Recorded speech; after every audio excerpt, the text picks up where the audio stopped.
Perhatian, PDKT online akan dimulai beberapa saat lagi. Mari siapkan hati kita untuk memuji dan menyembah Tuhan.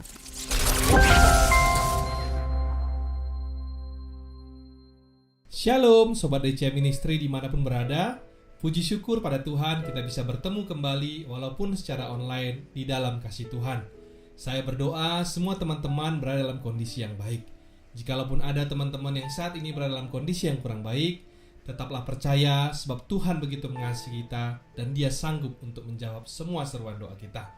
Sebelum sharing firman, mari kita masuk ke hadirat-Nya dengan lagu Aku Percaya.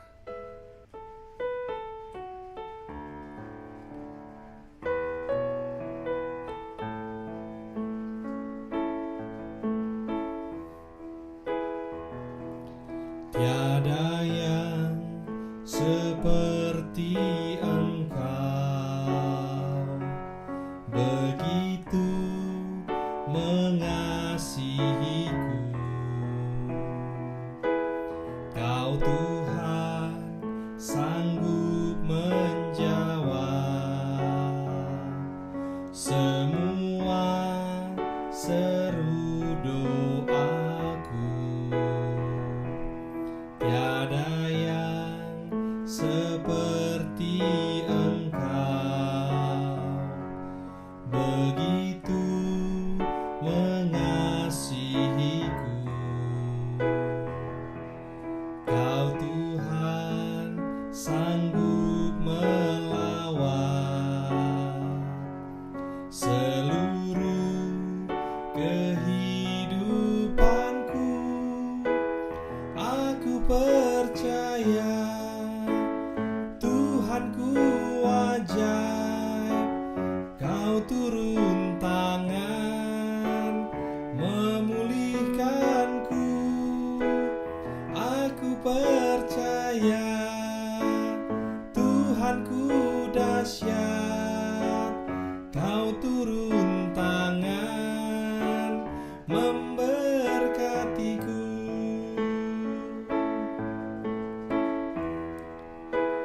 Aku percaya Tuhanku ajaib, Kau turun tangan memulihkanku.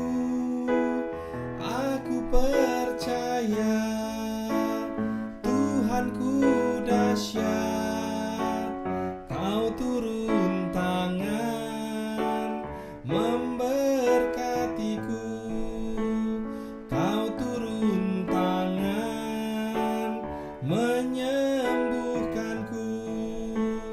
Kau turun tangan memberkatiku. Mari kita bersatu hati di dalam doa. Tuhan Yesus, terima kasih ya Tuhan buat penyertaan-Mu bagi kami sampai dengan hari ini Bapa. Ya Tuhan Yesus, sebentar kami mendengarkan firman Tuhan, berbicaralah atas kami, biarlah segenap kami boleh mengerti setiap pesan yang hendak Engkau sampaikan bagi kami. Sembunyikan hamba di balik salib-Mu, di dalam nama Tuhan Yesus, mari sama-sama kita yang percaya dan berdoa katakan, Amin. Hari ini, sharing yang akan saya bawakan berjudul Belajar dari Kesalahan Masa Lalu. Kalau kita bicara tentang kesalahan, sudah barang tentu tidak ada orang yang suka membuat kesalahan. Demikian pula tidak ada orang yang suka mengakui kesalahannya. Manusia punya kecenderungan untuk melakukan segala hal yang benar, atau minimal ingin dilihat orang melakukan yang benar. Sekalipun firman Tuhan dalam Roma 3:23 berkata bahwa semua orang telah berbuat dosa dan telah kehilangan kemuliaan Allah. Dari sini kita tahu bahwa tidak ada seorang pun di dunia ini yang sempurna, alias tidak pernah melakukan kesalahan. Kesalahan bisa saja terjadi saat kita bersikap, bertutur kata, bertindak, bahkan di saat berpikir pun kita juga bisa salah. Pemicu maupun penyebabnya bisa bermacam-macam. Demikian pula halnya dengan dampak atau konsekuensi dari tiap kesalahan juga bervariasi bergantung daripada besar ataupun kecilnya kesalahan itu sendiri. Oleh karena semua kita tanpa terkecuali berpeluang untuk melakukan kesalahan, sehingga dibutuhkan sikap yang benar saat merespon kesalahan. Sebab kalau dibiarkan, sebuah sikap yang salah dalam merespon kesalahan nantinya dapat berdampak buruk bagi kita secara pribadi maupun juga bagi orang-orang di sekeliling kita. Secara umum, ada dua sikap yang salah saat merespon kesalahan. Yang pertama, ada orang yang ketika dia salah, malah dia sibuk mencari pembenaran ataupun pembelaan atas dirinya sendiri, alias menganggap kesalahan yang dia buat sebagai suatu kebenaran. Dan ada juga sikap lainnya di mana ada orang yang terus-menerus menyalahkan dirinya sendiri. Sedikit-sedikit atau apa-apa dia sibuk menyalahkan dirinya sendiri. Melalui sharing hari ini, saya rindu agar setiap kita bisa bersikap yang benar saat merespon sebuah kesalahan. Sekaligus juga mumpung ini akhir tahun, sambil kita membuat perencanaan ke depan, saya merasa ini waktu yang tepat untuk kita bisa belajar dari kesalahan yang pernah kita buat pada waktu sebelumnya. Sehingga ke depan nanti, kita bisa lebih waspada dan tidak lagi jatuh ke dalam kesalahan yang sama. Kita bisa belajar dari tokoh-tokoh di Alkitab bagaimana cara mereka merespon setiap kesalahan yang mereka perbuat. Namun sebelum ke sana, kita perlu terlebih dahulu tahu bahwa sebenarnya ada beberapa hal yang dapat kita pelajari lewat sebuah kesalahan. Hal yang pertama, kesalahan mengajarkan kita untuk senantiasa bergantung pada Tuhan. Seringkali ketika kita melakukan kesalahan, kita disadarkan bahwa kita sebagai manusia punya keterbatasan. Memang kita dibekali kemampuan untuk membuat rencana yang baik, bahkan memprediksi ataupun memperkirakan. Namun tidak ada satupun dari kita yang tahu pasti akan hari depan. Oleh sebab itu, melalui kesalahan yang terjadi, kita diajarkan untuk senantiasa percaya kepada Tuhan dengan segenap hati dan jangan bersandar pada pengertian kita sendiri, sebab hanya Ia yang akan meluruskan jalan kita. Seperti yang firman Tuhan katakan dalam Amsal 3 ayat 5-6. Demikian juga dengan orang lain yang ada di sekeliling kita. Tentunya juga punya keterbatasan sama seperti kita. Terkadang kita terlalu bergantung kepada orang, apakah itu keluarga maupun orang lain, untuk menolong di saat kita berada dalam masalah ataupun untuk mencukupi kebutuhan kita. Kita lupa bahwa mereka pun juga manusia yang sangat mungkin melakukan kesalahan. Sewaktu mereka melakukan kesalahan, tentu kita akan kecewa kepada mereka. Hanya Tuhanlah pribadi yang tidak akan pernah mengecewakan kita. Karenanya, andalkanlah Ia selalu. Seperti firman Tuhan katakan dalam Yeremia 17 ayat 7, diberkatilah orang yang mengandalkan Tuhan, yang menaruh harapannya kepada Tuhan. Hal berikutnya atau hal kedua yang dapat kita pelajari lewat kesalahan adalah kesalahan bisa menuntun kita ke jalan yang lebih baik. Tuhan bisa memakai apa saja dalam hidup kita untuk menggenapi rencananya di dalam hidup kita. Kadangkala Tuhan bisa memakai kesalahan untuk menghentikan langkah kita dan mengarahkan kita ke jalan lain untuk menggenapi rencananya. Tuhan dapat memakai kesalahan untuk memberikan sesuatu yang lebih baik pada kita. Sepanjang hati kita ini tetap terpaut kepadanya, mau dengar-dengaran akan Dia, dan berserah penuh kepada Tuhan. Oleh sebab itu, ketika kita melakukan kesalahan, janganlah berhenti berharap dan beriman. Sebab, rancanganku bukanlah rancanganmu, dan jalanmu bukanlah jalanku. Demikian firman Tuhan dalam Yesaya 55 ayat 8. Itulah tadi dua hal penting yang dapat kita pelajari lewat sebuah kesalahan. Berikutnya, kita akan membahas bagaimana harusnya sikap dari seorang anak Tuhan saat merespon sebuah kesalahan. Saya akan mengajak kita untuk melihat sekaligus mempelajari respon dari tokoh-tokoh di Alkitab saat mereka melakukan kesalahan. Dan dari sini nantinya kita akan mengambil beberapa poin untuk bisa diaplikasikan dalam kehidupan kita sehari-hari. Tentu kita tahu atau paling tidak pernah mendengar Raja Saul dan Raja Daud, bukan? Kedua raja ini sama-sama melakukan kesalahan saat mereka memerintah. Namun, respon masing-masing mereka atas kesalahan yang mereka perbuat sangatlah jauh berbeda. Demikian juga dengan akhir daripada hidup yang mereka jalani pun berbeda pula. Raja Saul kerap melakukan banyak kesalahan, namun ia tidak pernah mendengar teguran Tuhan ataupun bersedia belajar dari kesalahannya. Hidupnya dikuasai hawa nafsu untuk menghabisi Daud. Dan selanjutnya apa yang terjadi? Hidupnya berakhir tragis. Tuhan menolaknya dan membiarkannya mati dalam peperangan. Namun hal sebaliknya terjadi pada Raja Daud. Jika kita baca dalam Mazmur 51 yang berisi tentang Mazmur pertobatan Daud, Daud mengakui dosa atau kesalahannya dan memohon pengampunan kepada Tuhan. Daud juga memulihkan hubungannya dengan sekelilingnya dengan mengakui kesalahannya dengan sesamanya. Daud juga senantiasa menjaga diri agar tidak jatuh kembali ke dalam kesalahan dengan cara mendekatkan diri kepada Tuhan dan melakukan ibadah dengan sungguh-sungguh. Raja Daud menyadari dan mengakui kesalahannya serta bersedia memperbaharui diri. Dan kita tahu bahwa hidup Daud dipulihkan dan dipakai Tuhan dalam rencana penebusan. Jadi dari kisah Daud ini kita bisa belajar bagaimana respon kita saat melakukan kesalahan. Poin pertama, berani dengan rendah hati mengakui kesalahan dan meminta maaf dengan sungguh-sungguh. Apabila kita melakukan dosa di hadapan Tuhan, maka segeralah mengakui dosa kita. Jangan tunggu-tunggu untuk mengaku dosa kita di hadapannya, sebab dalam 1 Yohanes 1 ayat 9 dikatakan, jika kita mengaku dosa kita, maka Ia adalah setia dan adil, sehingga Ia akan mengampuni segala dosa kita dan menyucikan kita dari segala kejahatan. Saat datang kepada Tuhan, rendahkanlah diri kita di hadapannya. Belajarlah untuk jujur terhadap diri sendiri dan kepada Tuhan. Walaupun sebenarnya tanpa kita mengakui, Tuhan juga sudah tahu kesalahan-kesalahan kita. Namun dengan kita mengaku dosa dan menyesalinya, Ia akan mengampuni segala dosa dan menyucikan kita. Demikian juga jika kita melakukan kesalahan terhadap sesama, maka sangatlah penting untuk segera meminta maaf dengan sungguh-sungguh dan memastikan bahwa itu adalah betul-betul suatu kesalahan yang tidak akan terulang. Sebab permintaan maaf yang baik akan mengembalikan tingkat kepercayaan orang kepada kita. Sekalipun patut diakui bahwa tidak gampang untuk mengakui kesalahan, apalagi terhadap sesama. Namun, kalau hal ini diteruskan, maka kesalahan tidak akan pernah selesai. Oleh sebab itu, mintalah kekuatan daripada Tuhan untuk bisa mengakui kesalahan di hadapan orang lain, sekalipun ada konsekuensi yang menanti. Sebab, siapa menyembunyikan pelanggarannya tidak akan beruntung, tetapi siapa mengakui dan meninggalkannya akan disayangi, kata Amsal 28 ayat 13. Poin kedua atau poin berikutnya, persiapkanlah hati yang mau diajar saat belajar dari kesalahan.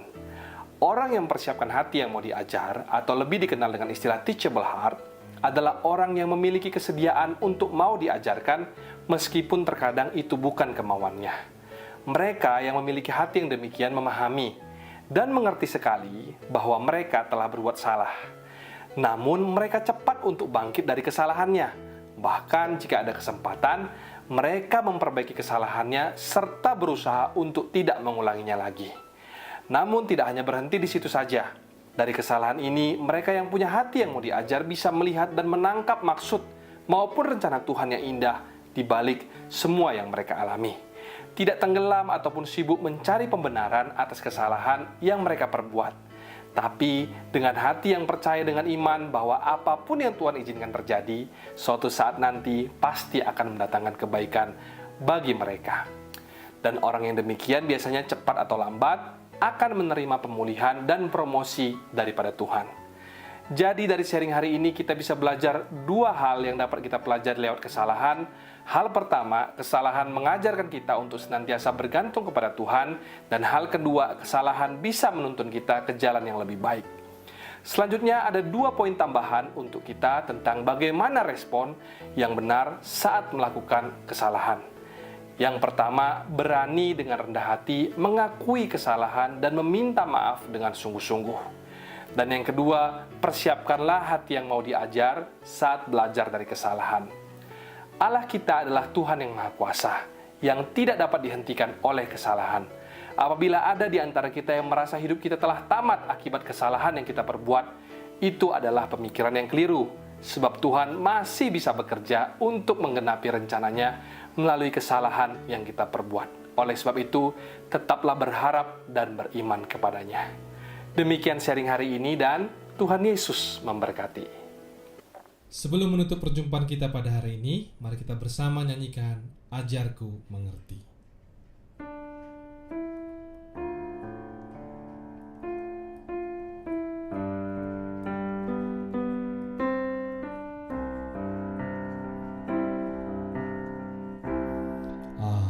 Ajarku mengerti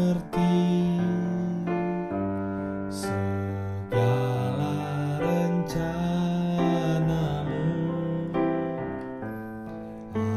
Ajarku berserah hanya padamu.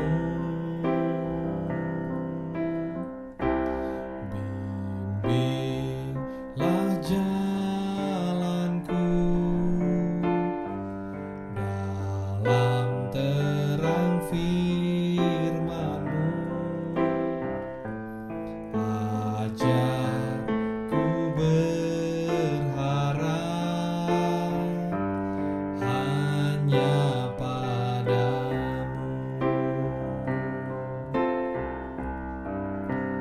Bapakku,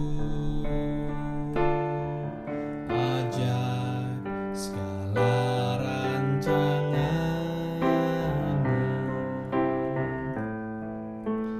Tuhanku, heran perbuatan-Mu. Engkau sanggup mengadakan segala yang ku perlukan menurut kehendak-Mu, terjadilah.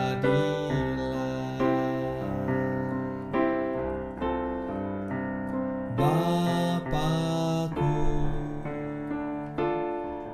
ajar segala rancangan-Mu. Tuhanku,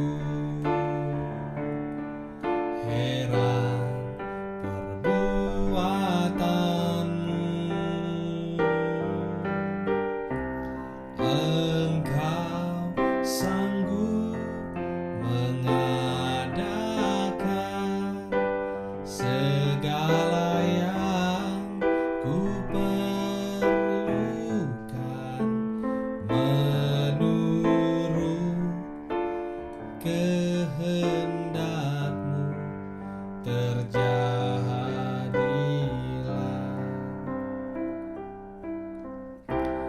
Mari kita bersatu hati di dalam doa. Tuhan Yesus, terima kasih Tuhan buat sharing firman yang disampaikan oleh hamba-Mu. Kami hendak berdoa memohon ampun Tuhan untuk setiap kesalahan maupun dosa kami yang kami lakukan baik sengaja maupun tidak sengaja.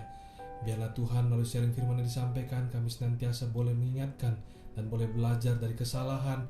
Biarlah Tuhan kami senantiasa lebih lagi mengandalkan Tuhan di dalam kehidupan kami sehari-hari. Kami mau terus berdoa Tuhan untuk setiap saudara, kerabat maupun teman kami yang sedang berada dalam pergumulan. Biarlah kasih Tuhan senantiasa mengalir bagi mereka, memulihkan serta melawat dan memberikan pertolongan bagi setiap mereka yang membutuhkan pertolongan daripada Tuhan. Terima kasih ya Tuhan, dalam nama Tuhan Yesus kami berdoa. Sebentar kami buka hati dan angkat tangan kami untuk menerima berkat daripada Tuhan.